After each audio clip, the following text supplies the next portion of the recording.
இந்த பதிவை பார்க்க போகிற அத்தனை அன்பர்களுக்கும் அடியார்களுக்கும் அடியேனுடைய பணிவான வணக்கங்களை தெரிவிச்சுக்கிறேன்.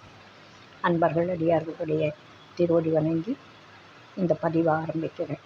அன்பினை பெருவாயாக்கில் அதர்மங்கள் அனைத்தும் நீங்கி துன்பமும் தவிர்ந்து போகும் துயரம் இங்கு உண்டோ சொல்வாய்.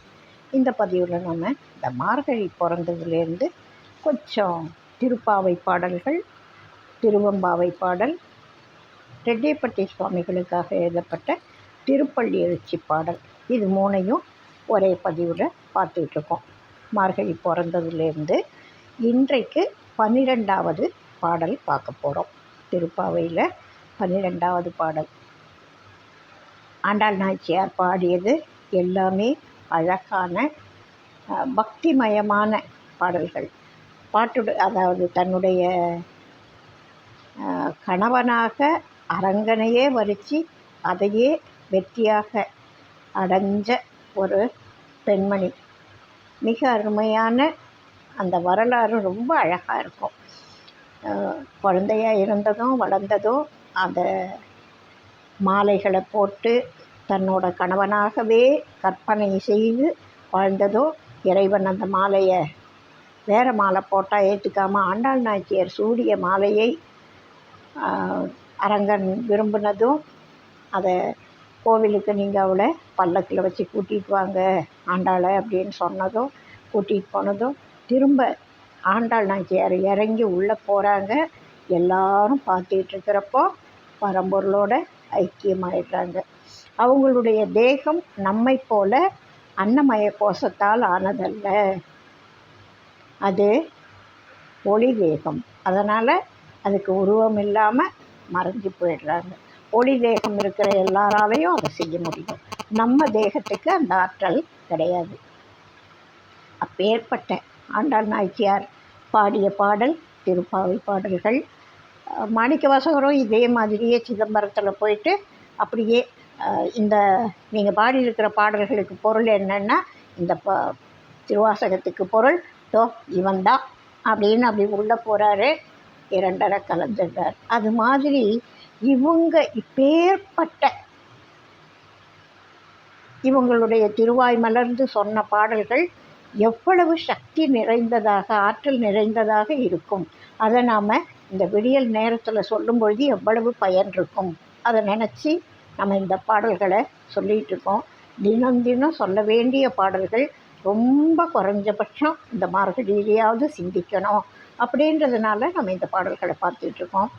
இது மிகப்பெரிய ஜாம்பவான்கள் இருக்காங்க, இசை வல்லுநர்கள் இருக்காங்க. இந்த திருப்பாவையும் திருவம்பாவை பாடல்களையும் பாடக்கூடிய ஜாம்பவான்கள் இருக்காங்க. அழகாக பாடுவாங்க, இசையோடு பாடுவாங்க, உருக்கமாக பாடுவாங்க. பொருள் விளக்கம் கொடுக்குறவங்க அருமையாக பொருள் விளக்கம் சொல்லுவாங்க. நான் எளிமையான முறையில் இதுக்கு உரை விளக்கம் சொல்லிகிட்ருக்கேன். எல்லாத்தையும் நீங்கள் ஏற்றுக்கணும், பொறுத்துக்கணும். வாழ்க வளமுடன். இப்போ நம்ம பாடலுக்கு போவோம். ஆண்டாள் நாச்சியார் பாடிய திருப்பாவை பாடல். கனைத்திளங்கற்றெருமை கன்றுக்கு இறங்கி நினைத்து முலை வழியே நின்று பால் சோர நனைத்து இல்லம் சேராக்கும் நற்செல்வன் தங்காய் பனித்தலை வீழ நின் வாசற்கடை பற்றி சினத்தினால் தென்னிலங்கை கோமானை செற்ற மனத்துக்கு இனியானை பாடவும் நீ வாய்த்திரவாய் இனித்தான் எழுந்திராய் ஈதென்ன பேருறக்கம் அனைத்தில்லத்தாரும் அறிந்தேலோர் எம்பாவாய். மிக அருமையான வளத்தை இதை விட என்ன சொல்கிறதுன்னு பாருங்கள். ஒரு பொண்ணுக்கு பிறந்த வீட்டு பெருமைன்னா ரொம்ப சந்தோஷம். பிறந்த வீட்டு பெருமையை பேசினா அவ்வளவு ஒரு மகிழ்ச்சி, மனசு துள்ளும். நான் இப்போ ஏற்பட்ட குடும்பத்தில் பிறந்த பொண்ணு தெரியுமா அப்படின்னு சொல்லிக்குவாங்க. திருமணத்துக்கு பிறகு கூட கணவன் வீட்டிலிருந்து பேசும்பொழுதும் தாய் வீட்டோட பெருமையை யாராலும் தூக்கி பேசினா அவ்வளவு மகிழ்ச்சி அடைவாங்க. தாய் வீட்டு பெருமையை யாராலும் குறைச்சி சொன்னால் வருத்தப்படுவாங்க. இது பெண்களோட சுபாவம், இயற்கையான ஒரு குணம்.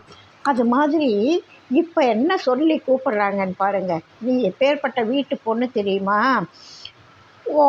வீட்டில் மாடுகள்லாம் இருக்குல்ல, அது அந்த கன்றோடு இருக்குல்ல, தாய் என்ன செய்யும், அது எருமையாக இருந்தாலும் பசுவாக இருந்தாலும் மாடு இல்லையா, எருமை மாடு பசு மாடு, மாடுனாலே செல்வம், அது எப்படியும் கன்றியினும் பால் கறக்கும். அந்த எருமை இருக்கே, அதுக்கு கன்றுக்குட்டி இருக்குது. இந்த தாய் என்ன செய்யுது, ஐயோ நம்ம குழந்தைக்கு பசிக்குமே, நம்ம பால் கொடுக்கணுமே, இத்தனை நேரம் கன்றுக்கு பால் கொடுக்க வேண்டிய நேரம் அப்படின்னு ஒரு தாய் மாடு நினச்சிடுதுன்னு வச்சுக்கோங்க. இந்த பாடலில் எருமைன்னு சொல்கிறாங்க. நிறைய பசு தான் இருக்கும். பசு எருமை ரெண்டுமே ஒரே மதிப்பு தான். இதோட கொஞ்சம் மிகச்சிறிய வேறுபாடு இருக்கும். எருமை மாட்டில் ரொம்ப திக்காக இருக்கும் பால், கொழுப்பும் அதிகமாக இருக்கும். சொல்லுவாங்க எல்லாரும் அந்த தன்மை இருக்கும்னு, அதெல்லாம் ஒன்றும் கிடையாது. அதை எருமைப்பாலை சாப்பிட்ட காலத்துலேயும் ஆரோக்கியமாகவும் சுறுசுறுப்பாகவும் இருந்தவங்களை நான் பார்த்துருக்கேன். ஏன்னா முதல்ல எல்லாம் எருமை தான் அதிகம், அதுக்கப்புறம்தான் வெளியிலேருந்து பசுக்கள் அதிகமாக உள்ளே வர ஆரம்பிச்சுது. குளத்துல பார்த்தா எல்லாம் கருப்பாக தான் இருக்கும். அவ்வளவு எருமை மாடுகள் குளம் நிறைய இருக்கும். எங்கள் ஊரில் இப்போ நான் பிறந்த கிராமத்தில் நிறைய எருமை மாடுகள் அப்போ இருந்தது. இந்த மாட்டோட வளம் இருக்குது. இப்போ மாடுகளே இல்லை. மாட்டு பொங்கல் அன்னைக்கு அந்த மஞ்சு விரட்டு நடக்கும். அவ்வளவு மாடுகள் இருக்கும். ரொம்ப வளமாக இருக்கும். பால் வளமும் ரொம்ப நல்லா இருக்கும். அந்த மாதிரி எருமை மாடு தன்னோட கன்றுக்குட்டிக்கு பால் கொடுக்கணும்னு நினைக்குது. நினச்ச உடனே பால் சுரந்து ஊற்றுது. அந்த எண்ணம் வந்த உடனே பால் கசிய ஆரம்பித்து ஊற்றுது.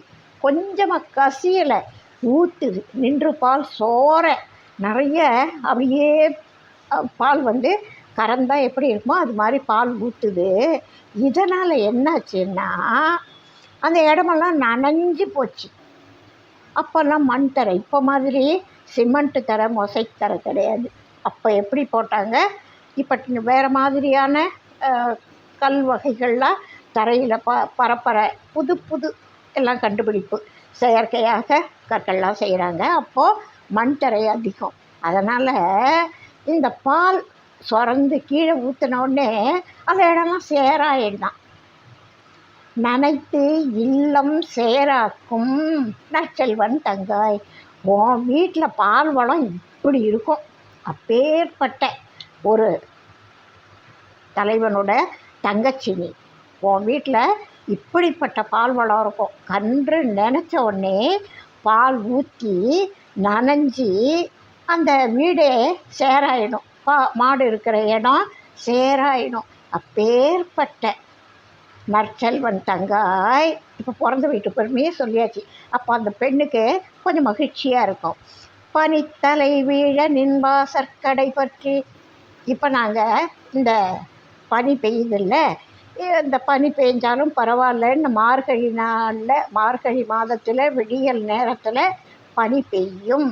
ஓசோன் லேயர் அதிகம். ஓசோன் அந்த ஆற்றல் கிடைக்கக்கூடிய நேரம் இந்த நேரம்தான். மற்ற மாதங்களில் கிடைக்கிறத விட இந்த காலங்களில் தான் அதிகமாக கிடைக்கும். இது விஞ்ஞானபூர்வமாக நம்மளையெல்லாம் காலையில் அந்த சக்தி நமக்கு கிடைக்கணும் அப்படின்றதுக்காக பெரியவங்க வச்ச ஒரு வழக்கம் இது. அது ரொம்ப நல்ல வழக்கம், மிக நல்ல ஆரோக்கியமான வழக்கம். அது ஆன்மீகத்தில் சொல்கிறாங்களே தவிர விஞ்ஞானபூர்வமாகவும் அது சரியான நேரம், சரியான காலம். அந்த பனி கொட்டிகிட்ருக்கு. நாங்களாம் என்ன பண்ணோம், இந்த பனி விழுந்தாலும் பரவாயில்ல, இப்போ போய்த்தான் ஆகணும் அப்படின்னு உன் வாசல் கடை பற்றி நாங்கள் இங்கே வந்துட்டோம், உன் வீட்டுக்கு வந்துட்டோம். சினத்தினால் தென்னிலங்கை கோமானை செற்ற அந்த சீதையை தூக்கிட்டு போன போது ராமனுக்கு என்ன வரும், ராவணன் மேலே கோவம் வந்தது இல்லையா? அதனால தான் போய் ராவணனுடைய ஆணவத்தை அழிக்கிறதுக்காக இலங்கைக்கு கடல் கடந்து போய் ராவண வதம் பண்ணிவிட்டு விபீஷ்ணன்ட்ட நீயே ஆட்சி பொறுப்பை ஏற்றுக்கோன்னு சொல்லிவிட்டு இவங்க திரும்ப வர்றாங்க. அப்படி சினத்தினால் தென் இலங்கை கோமானை ராவணனை செற்ற போர் செய்த வதைத்த மனத்துக்கு இனியானை பாடவும் நீ வாய்த்திறவாய். நாங்கள் ராமனுடைய பெருமைகளை கீர்த்திகளை இங்கே பாடிட்டுருக்கோம். எங்கே பாடிட்டுருக்கோம்? ஓம் வீட்டில் வந்து பாடிட்டுருக்கோம். வீடு எப்படிப்பட்ட வீடு? நினச்ச உடனே பால் சொரிஞ்சி ஊற்றி நனைத்து இல்லம் சேராக்கக்கூடிய வளமை நிறைந்த ஒரு குடும்பத்து பெண் நீ. அப்பேற்பட்ட ஒரு தலைவனோட தங்கச்சி நீ. உன்னோட இந்த செல்வ வளம் நிறைஞ்ச வீட்டில் வந்து நாங்கள் உன்னோட வாசலில் வந்து உன்னோட நீ தூங்கிட்டு இருக்கல உன் ரூம் வாசலில் நாங்கள் நிற்கிறோம். நின்று சும்மா இல்லை, ராவணனை வதம் பண்ண ராமனுடைய பெருமைகளை நாங்கள் பாடிகிட்ருக்கோம். நீ என்ன இப்படி நடந்தும் நீ வந்து இங்கே என்ன நடக்குதுன்னு பாரு, உன் வீடெல்லாம் சேராயிடுது மாடால். நாங்கள் வந்து பாடிக்கிட்டு இருக்கோம், நாங்கள் பாடுற சத்தமும் கேட்கல, இவ்வளவு அமக்களம் நடக்குது, உனக்கு எதுவுமே தெரியலையா? வாய் திறவாய், வாயை திறந்து பேசுமா. இனித்தான் எழுந்திராய். சரி, இவ்வளவு தான் நடக்குது, இது வரைக்கும் நீ பேசலை, இனிமேலாவது எழுந்து வா. இது என்ன இவ்வளோ பெரிய தூக்கம் உனக்கு? எங்கேருந்து இவ்வளோ தூங்குற? அனைத்து இல்லத்தாரும் அறிந்தேலோர் எம்பாவாய். அப்படி என்னம்மா நீ இப்படி தூங்குறது? எல்லா வீட்டுக்காரவங்களுக்கும் நீ தூங்கிட்டு இருக்க, நாங்கள் வந்து எழுப்பிகிட்ருக்கோம் அப்படின்னு தெரியுதே. எழுந்துரு எழுந்துரு, சத்தம் போடாமல் எழுந்து வா, எல்லாரும் தெரிஞ்சுக்கிறாங்க பாரு, எழுந்து வா, தூங்குனது போதும், எழுந்து வா அப்படின்னு பாடக்கூடிய இந்த பாடல் திருப்பாவை பாடல் அழகான பாடல். பெண்களுடைய மனநிலை தெரிஞ்சு நுட்பமாக சொல்லக்கூடிய அந்த கருத்தும் இன்னும் எடுப்பான கருத்து.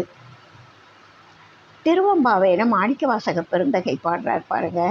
ஆர்த்த பிறவி துயர்கட நாம் ஆர்த்து ஆடும் தீர்த்தன் நல் தில்லை சிற்றம்பலத்தே தீயாடும் கூத்தன் இவ்வானும் குவலயமும் எல்லோமும் காத்தும் படைத்தும் கறந்தும் விளையாடி வார்த்தையும் பேசி வளை சிலம்ப வார்கலைகள் ஆர்ப்பரவம் செய்ய அணிகுழல் மேல் வண்டார்ப்ப பூத்திகழும் பொய்கை குடைந்து உடையான் பொற்பாதம் ஏத்தி இருஞ்சுனை நீர் ஆடேலோர் எம்பாவாய். நாம் இத்தனை பிறவிகளாக பிறந்து வந்துக்கிட்டு இருக்கோம். இந்த பிறவி துயர் கெடணுன்றது தான் ஒவ்வொருத்தருடைய நோக்கம். அந்த கோல்னு சொல்லுவோம்ல, நம்ம இந்த பிறவி எடுத்ததோட பயனே என்னன்னா, இந்த பிறவி சுழல்லேருந்து தப்பிக்கணும், பிறவி கடலில் நாம் மறுபடியும் விழுந்துடக்கூடாது, யமனோட கையில் மாட்டக்கூடாது, இறைவனோட திருவடிகளை பற்றணும். இதுதான் ஒவ்வொரு ஆன்மாவுக்கும் முடிவான நிலை. அந்த ஆர்த்த பிறவி துயர் கெடணும் அப்படின்னு நாம் ஆர்த்து ஆடும்படியாக மகிழ்ந்து நீராடும் அருட்பொய்கையாக விளங்குறது யார் தெரியுமா? இந்த அருட்பொய்கை யாரால் படைக்கப்பட்டது தெரியுமா? இறைவனுடைய கருணை. பூமி அவனோடது, மழை அவனோடது. ஒரு பள்ளம் இருக்குது, அந்த பள்ளத்தில் மழை நீர் தேங்கி இருக்குது. எங்கே ஆற்றுல தண்ணி வர்றதும் இறைவனோட கருணை. அந்த தண்ணி குளத்துக்கு வந்தாலும் அதுவும் அவனுடைய கருணை. சுனை நீராக இருந்தாலும், ஊற்று நீராக இருந்தாலும், ஆற்று நீராக இருந்தாலும், மழை நீராக இருந்தாலும் இறைவனுடைய கருணை. அப்போ இந்த பொய்கையாக இருக்கிறதும் யார்? அவனே தான். அதோடு மட்டும் இல்லைம்மா, தில்லை சிற்றம்பலத்தில் அனலை கையில் ஏந்திட்டு ஆட்டம் ஆடுறானே நடராஜன், தில்லை சிற்றம்பலவன், அது யார்? அவனே தான். அதே இறைவன் தான் தில்லை சிற்றம்பலத்துலேயும் ஆடிட்டுருக்கான். சரி, இந்த விண்ணு மண் பஞ்சபூதம் எல்லாத்தையும் படைத்தவன், இந்த மண்ணையும் சரி ஆகாயத்தையும் சரி எல்லாத்தையும் படைத்தவன் அவன். படைத்ததோடு விட்டுள்ளம்மா, காத்துக்கிட்டு இருக்கிறதும் அவன்தான். இது சரிம்மா, படைத்தான் காத்துக்கிட்டு இருக்கான், அப்படியே பார்த்துட்ருக்கான்னு நினைக்காத. ஒரு நாளைக்கு கறந்தும் விளையாடுவான், மற்ற எல்லாத்தையும் பண்ணுவான், ஐந்தொழிலும் பண்ணக்கூடியவன் இந்த இறைவன். அப்பேற்பட்ட இந்த படைத்தவன், காத்தவன், கறந்தவன், மற்ற எல்லாத்தையும் அழிக்கக்கூடியவன், இப்படி மறைக்கக்கூடியவன், அருளக்கூடியவன், இப்படிப்பட்ட திருவிளையாடல்களை எல்லாம் பண்ணக்கூடிய அந்த பரமசிவனுடைய பெருமைகளை பேசி நாம் நீராட போகிறோம். இப்போது நாம் எங்கே போகிறோம்? நீராட போகிறோம். அப்போ போகும்பொழுது வேறு எந்த வார்த்தையும் பேசலை. இறைவனுடைய கீர்த்திகளை, பெருமைகளை, அவன் நமக்கு செய்கிற உதவிகளை, நமக்கு கொடுத்த கொடைகளை பற்றி நம்ம அப்படியே பேசிகிட்டே போய் நம்ம போகும்பொழுது என்ன ஆகும்னா, நம்ம இப்படி ஏதோ ஆட்டி பேசுவோம். அவனுடைய பெருமைகளை, அந்த விண்ணை அளந்தவன் அன்னைக்கு இப்படி ஆகாயத்தில் இப்படி நின்னான், மாடு மயனம் பண்ணும்போது இப்படி நின்னான் அப்படின்னு நம்ம பேசுகிறோம். அப்படி இறைவனுடைய கீர்த்திகளை பேசும்பொழுது கைகள் ஆடும். அப்போ கைகளில் இருக்கிற நடக்கிறோன்னாலே ஒரு ஷேக் இருக்கும் இல்லையா, இந்த கை வளையல்கள் ஒலி எழுப்போம். மற்ற அணிகலன்களும் நடந்து போகிறோம், பேசுகிறோம், அசைவு இருக்கும்னா மற்ற அணிகலன்களும் அசைந்து ஒலி எழுப்போம். கூந்தலில் வச்சிருக்கிற மனமுள்ள அந்த மலர்களில் ரீங்காரம் பண்ணும். வண்டுகள் வந்து அது செடியில் இருக்கா கூந்தலில் இருக்கான்னு அதுக்கு தெரியாது. அது என்ன செய்யும்? மலரை கண்டுது, மலரில் தேன் எடுக்கணும், அதனால் அது வந்து அங்கே ரீங்காரம் பண்ணுது. அதுவும் புது மலர்கள், அதனால் தலையில் இருந்தாலும் அங்கே வரும். வரகுண பாண்டியனுக்கு கூந்தலுக்கு இயற்கையான மனமா செயற்கையான மனமானு ஒரு சந்தேகம் வந்து அது ஒரு அழகான திருவிளையாடல் புராண கதை. ரொம்ப நல்ல தத்துவம் நிறைஞ்ச கதை. அது மாதிரி இந்த பெண்கள் இப்படி போகும்பொழுது வளையல்கள் ஒலி எழுப்புது, இதர அணிகலன்களும் ஒவ்வொன்றும் ஒரு வகை ஒலியாக இருக்கும். இப்போது இடுப்பில் ஒன்று இருக்குது, காலில் சலங்கை போட்டிருக்காங்க, எல்லாம் ஒரே மாதிரி ஒலியாக இருக்கும். வளையல் ஒலி வேறு மாதிரி இருக்கும், இடுப்பில் இருக்கிற அணிகலனோட ஒலி வேறு மாதிரி இருக்கும், காலில் அணிஞ்சிருக்கிற அந்த சலங்கை ஒலி வேறு மாதிரி இருக்கும். எல்லாமே வேறு வேறு இல்லையா? அதையும் சொல்கிறாங்க. வளையல்கள் ஒலி இருக்குது, மற்ற அணிகலன்களோட ஒலி எழுப்புது, இப்போ அணிகலன்லாம் அசைஞ்சு ஒலி எழுப்புது, வண்டு ரீங்காரம் பண்ணுறது வேறு ஒரு வகை ஒலி. இவ்வளவும் நடக்கும்படியாக நாம் என்ன செய்ய போகிறோன்னா, மலர்கள் நிறைஞ்சி இருக்கிற பொய்கையில் இறங்கி நீராடுவோம். இப்போ நம்ம என்ன செய்யணும்? நீராடணும். எங்கே போய் நீராடணும்? பொய்கையில் நீராடணும். அந்த பொய்கை எப்படிப்பட்டது தெரியுமா? சுனை நீர், சுத்தமானது சுனை நீர். தரையிலேருந்து ஊற்றெடுத்து வரக்கூடிய சுனை நீர். கொஞ்சம் உயரமான பகுதிகளில் நிறைய சுனை இருக்கும், ரொம்ப தாழ்வான பகுதிகளில் சுனை பார்க்குறது கொஞ்சம் கஷ்டம். லேசாவான உயரம் இருக்கும், பெரிய மலையிலையும் இருக்கும், சின்ன குன்றுகளில் கூட சுனை நீர் இருக்கும். தரை மட்டத்தில் இருக்கிறத விட கொஞ்சம் உயரத்தில் சுனை நீர் அதிகமாக கிடைக்கும். சில இடங்களில் இருக்குது. பிள்ளையார்பட்டி போனோம், பக்கத்தில் ரொம்ப சாதாரண உயரம்தான், ரொம்ப உயரம் இல்லை, அருமையான சுனை நீர். அதில் நீராடுறப்போ அவ்வளவு மகிழ்ச்சியாக இருந்தது. அது மாதிரி சுனை நீரில் போய் நம்ம நல்லா மூழ்கி நீராடி இறைவனை பாடி துதித்து வருவோம். தூங்கினது போதும் எழுந்துவா. உறங்குகிற பெண்ணை விழித்தவர்கள் எழுப்பும்படியாக பாடிய இந்த பாடல் நம்ம என்ன இப்போ செய்யணும், எதுக்காக செய்யணும்? இதை சொல்லக்கூடிய இறைவனுக்கு நன்றி செலுத்துகிறோம். ஏன்னா இந்த எல்லாத்தையும் கொடுத்தது அவன்தான். அவனுக்கு அவனுடைய பெருமைகளை கீர்த்திகளை சொல்லி நம்ம பாடி நீராடிட்டு வருவோம் வா அப்படின்னு உறங்கும் பெண்ணை விழித்தவர்கள் எழுப்பும் பாடல், அருமையான பாடல். இதை மார்கழி முழுசும் சொல்கிறோம். அது இல்லாமல் தினமும் சொல்கிறதுக்கு நம்ம மனசுக்கு நம்ம பழக்கணும். சுவாமிகளோட திருப்பள்ளி எழுச்சி பாடலை இப்போ பார்க்கலாம். ரொம்ப அருமையான பாடல். மற்ற பாடல்களை எல்லாரும் கேட்டிருப்பாங்க, எல்லாரும் பாடியிருப்பாங்க, நிறைய பேர் அதை பாடக்கூடியவர்கள். இந்த மார்கழி வந்தால் உருகி உருகி பாடக்கூடியவர்கள் ஏராளமானவங்க. பஜனை பாடல்களாகவும் பாடுவாங்க, ரொம்ப ரசித்து பாடக்கூடியவர்கள் இருக்காங்க. ஆனால் இந்த பாடல் நிறைய பேர் கேட்டிருக்க மாட்டாங்க, வெகு சிலர் தான் கேட்டிருப்பாங்க. அதனால் இந்த பாடலை இன்னும் கொஞ்சம் பார்த்து கேட்டு அனுபவிக்கணும். அவ்வியம் மற்ற நெஞ்சினர்களாய் உலகோர் அன்புடன் விளங்கிட வேண்டி நன்றுழைத்தோய் செவ்விய பிள்ளையார் குப்பனன் நகரில் திருவருள் விலாசத்து அன்னையார்க்கருள்வோய் திவ்யமாய் திருச்சாத்தனூரில் நின் சீரருட்கொடியை நாட்டிய பெருந்திரளோய் எவ்வுயிரும் பேரின்புற நினைக்கும் என் குருவே பள்ளி எழுந்தருளாயே. ரெட்டிப்பட்டி சுவாமிகள் அவரோட அருட்பாடல்களில் ஒரு பாடலில் சொல்லுவார், இறைவனை பற்றி சொல்கிறப்போ, பித்தம் பிடித்த வண்டி பேராசைப்பட்ட வண்டி, பித்தம் பிடித்த கதை பேரின்பம் காட்டவல்லோம், பேராசை ஏதுக்கடி பேரின்ப வள்ளலுக்கு, பாராதி அண்டமெல்லாம் பக்தரை காக்க வந்தோ அப்படின்னு சொல்லுவார். பித்தம் பிடித்தவனா, அவனுக்கு என்ன பித்தம் அப்படின்னா அடியார்கள் கூட்டத்தை கரை சேர்க்கணும், அதுதான் அவனுக்கு பித்தம். அவன் பேரின்ப வள்ளல், பேரின்பத்தை வழங்கக்கூடிய, அதுவும் வள்ளல்னா கொடுக்க கொடுக்க அவங்ககிட்ட இருந்துக்கிட்டே இருக்கும். அப்பேற்பட்டவர்கள் தான் வள்ளல்கள். நம்மகிட்ட 100 ரூபா இருக்குன்னா 50 ரூபா கொடுத்துட்டா 50 ரூபா தான் இருக்கும், குறையும். ஆனால் வள்ளல்கள்கிட்ட ஏராளமான செல்வம் இருக்கும், திரும்ப அங்கே வந்து சேரும்.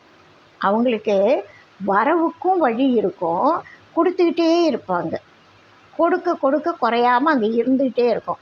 எத்தனை பேர் வந்தாலும் கொடுத்துக்கிட்டே இருப்பாங்க. அவங்க தான் வள்ளல்கள். இப்போ கர்ணனை போல் கொடை வள்ளல் யாரும் இல்லை. வள்ளல்களுக்கு இவ்வளவு தான் இருக்குது, இதுக்கு மேலே இல்லை அப்படின்னு சொல்கிற நிலைமை இருக்காது. அவங்க தான் வள்ளல்கள். இப்போ இறைவன் பேரின்பத்தை வழங்கக்கூடிய வள்ளல். அந்த வள்ளலுக்கு என்ன பேராசையம், அவரே பேரின்பத்தை வழங்கக்கூடிய வள்ளல், அவருக்கு போய் பேராசையா? வள்ளலுக்கு போய் எங்கேயானா ஆசை வருமா? அவரே மற்றவங்களுக்கு கொடுக்குறாரு, அப்போது ஆசை இருக்குதான், அதுவும் பேராசையா. என்னையா பேராசை உனக்கு அப்படின்னா, பாராதி அண்டமெல்லாம் பக்தரை காக்க வல்லோ அப்படின்னு சுவாமிகள் பாடுவார். எவ்வளவு அற்புதமான வரிகள் தெரியுமா? அப்பேற்பட்ட சுவாமிகளை பற்றி இவங்க சொல்கிறாங்க, அவ்வியம் மற்ற நெஞ்சினர்களாய் உலகோர் அன்புடன் விளங்கிட வேண்டி நன்று உழைத்தோய். சுவாமிகள் என்ன பண்ணாங்கன்னா, அடியார்கள், அருட்சட்ட அடியார்கள்லாம் அவ்வியமற்ற நெஞ்சினர்களாய் இருக்கணும். அவங்களுக்கு அழுக்காறு அவா வெகுடி இன்னாச்சொல் எல்லாம் இழுக்காக இயன்றது அறம் இல்லையா? இந்த அறநெறிகளை ஒன்று திரட்டியது தான் அருட்சட்ட நெறி. அப்போ அருட்சட்ட அடியார்கள் மனசில் இந்த அழுக்காறு அவா வெகுளி எல்லாம் இருக்குமா? இருக்காது. அது இல்லாமல் இருக்கிறதுக்கு தானே சுவாமிகள் செய்திருக்காங்க, சொல்லி கொடுத்துருக்காங்க, உபதேசம் பண்ணியிருக்காங்க. அந்த அவ்வியம் அற்ற நெஞ்சினர்களாய் உலகோர், ஒருத்தருக்காக சொல்லலை, உலகோர் அன்புடன் விளங்கிட. இதெல்லாம் இந்த குணங்கள்லாம் இல்லை அப்படின்னா அவங்க எப்படி விளங்குவாங்க? அன்பாக இருப்பாங்க. கெட்ட குணங்கள் இல்லைன்னா அங்கே என்ன இருக்கும்? நல்ல குணங்கள் இருக்கும். அன்புடன் விளங்கிட வேண்டி நன்று உழைத்தோய். இந்த அருட்சட்ட நெறியை மக்கள்கிட்ட கொண்டு சேர்க்கறதுக்கு ஆண்டவர் அவ்வளோ பாடுபட்டிருக்கார். அந்த அருட்சட்ட நெறியை இறைவன்கிட்ட கேட்டு வாங்கிறதுக்கு 12 ஆண்டு காலம் ஒரே நெட்டாகவும் அதுக்கு முன்னாடியே கொஞ்சம் கொஞ்சமாகவும் தவம் பண்ணியிருக்கார். தவம் பண்ணி பெற்றார், கடுமையாக உழைச்சி மக்களுக்கு கொண்டு சேர்த்தார். அடியார்கள் எங்கெங்கே இருக்காருன்னு ஆண்டவர் குறிப்பிடுவாராம். அங்கே போய் இவர் நின்று அவங்களுக்கு உபதேசம் பண்ணுவார். பக்குவப்பட்ட ஆன்மாக்கள் எங்கே இருக்குன்னு அவருக்கு தெரியும். அவருடைய குறிப்பில் தெரிஞ்சு அங்கே போய் உபதேசம் பண்ணி அவங்கள அந்த நல்ல நெறியில் கடைப்பிடிக்க வைப்பார். அதுதான் நன்று உழைத்தோய் அப்படின்னு சொல்கிறாங்க. செவ்விய பிள்ளையார் குப்பனன் நகரில் திருவருள் விலாசத்து அன்னையார்க்கருள்வோய். அந்த பிள்ளையார் குப்பத்தில் அருட்சக்தி அன்னையார் ஒரு இல்லத்தில் இருந்த இல்லற வாழ்க்கையை நடத்திய ஒரு குடும்ப தலைவி, சொர்ணாம்பாள் தாய். அவங்கள துறவியாக்குறார். வீட்டுக்குள்ளே தவம் பண்ணும்படியான ஒரு துறவியாக மாற்றி அந்த துறவு வாழ்க்கையை அவங்களுக்கு கொடுத்து வீட்டில் இருந்த ஒரு பெண்மணிக்கு அந்த துறவு வாழ்க்கையை வாழ வச்சு அந்த இல்லத்துக்கு திருவருள் விலாசத்தை கொடுக்குறார். அதாவது அருட்சட்ட அடியார்களுக்கு இது தலைமையிடமாக இருக்கும் அப்படின்னு ஆண்டவர் ஆசீர்வாதம் பண்ணி அங்கே திருவருள் விலாசம் எப்போதும் இருக்கும் அப்படின்னு சொல்லியிருக்காரு. அந்த திருவருள் விலாசத்து அன்னையாருக்கு அருள் போய், அருட்சக்தி அன்னையாருக்கு உன்னுடைய அருளை வழங்கி உன்னுடைய ஆற்றலை அவங்களுக்கு கொடுத்து நீ உன்னுடைய சீடராக்கி அவங்களுக்கும் அந்த அருளை வழங்கின திருவருள் விலாசமாக அவங்களுடைய இடத்த மாற்றிட்ட. திவ்யமாய் திருச்சாத்தனூரில் நின் சீரருட்கொடியை நாட்டிய பெருந்திரலோய். அந்த அருட்சக்தி அன்னையார் பிறந்த வீடான விழுப்புரத்துக்கு அந்த பக்கம் இருக்கிற திருச்சாத்தனூர் அப்படின்ற ஊரில் திருவருள் விலாசத்து இந்த கொடியை நாட்டினார். அருட்கொடியை முதல் அருட்கொடியை பறக்க விட்டது சாத்தனூரில், அவங்க பிறந்த ஊரில். அதுக்கப்புறம்தான் இன்றைக்கி மற்ற இடங்களில் அருட்கொடி பறந்துகிட்ருக்கு. அந்த கொடிக்கு அவ்வளவு மரியாதை. இப்போது கோடி அர்ச்சனை நடந்துகிட்ருக்கு விழுப்புரத்தில் ஜெயசக்தி கல்யாண மண்டபத்தில். தினமும் அந்த காலையில் விடியலில் எழுந்து அந்த கொடி பூஜையை முதல்ல முடிச்சுட்டு அதுக்கப்புறம் உள்ளே வந்து தான் மற்ற பூஜைகள் நடக்கும்.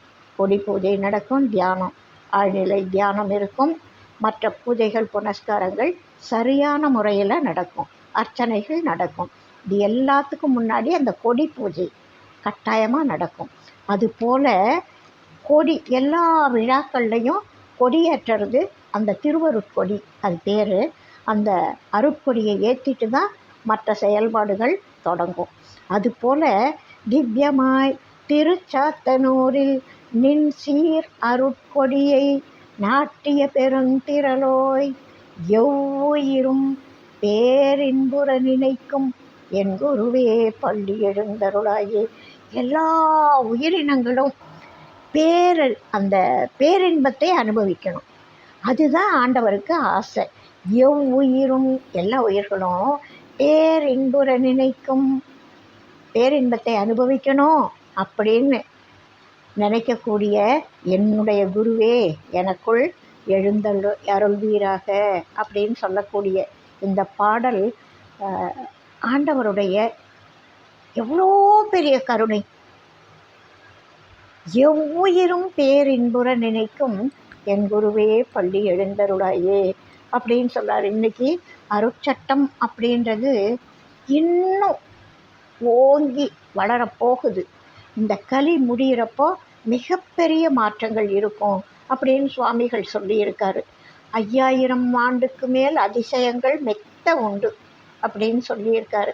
கட்டாயமாக அதெல்லாம் நடக்கும். இந்த அருட்சட்ட நெறிக்கு அவ்வளவு மகத்துவம் ஏற்பட போகுது. அப்பேற்பட்ட அருட்கொடியை நாட்டிய பெருந்திரலோய் எவ்வுயிரும் பேரின்புற நினைக்கும் என் குருவே பள்ளி எழுந்தருளாயே அப்படின்ற அந்த திருப்பள்ளி எழுச்சி பாடலை தினமும் காலையில் சொல்ல சொல்ல சொல்ல அதோட பயன் நிச்சயமாக நமக்கு கிடைக்கும்.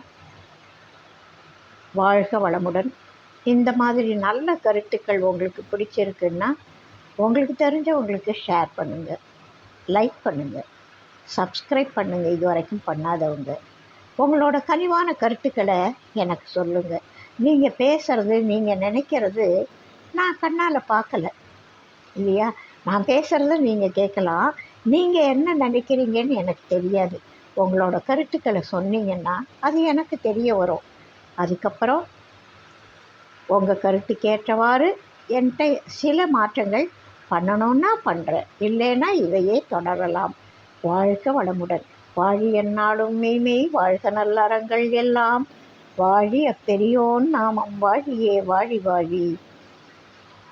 இந்த உலகம் உய்ய ஆண்டவர் பாடல்கள் மாணிக்க வாசக பெருந்தகை பாடிய பாடல், ஆண்டாள் நாச்சியார் பாடிய இந்த பாடல் உன்னதமான பாடல்கள். தினமும் சொல்ல வேண்டிய பாடல்கள், பாட வேண்டிய பாடல்கள் அப்படின்னு சொல்லி இந்த பதிவை நிறைவு பண்ணுறேன். வாழ்க வளமுடன். அடுத்த பதிவில் அடுத்த ஒரு கருத்தோடு சந்திப்போம். வாழ்க வளமுடன்.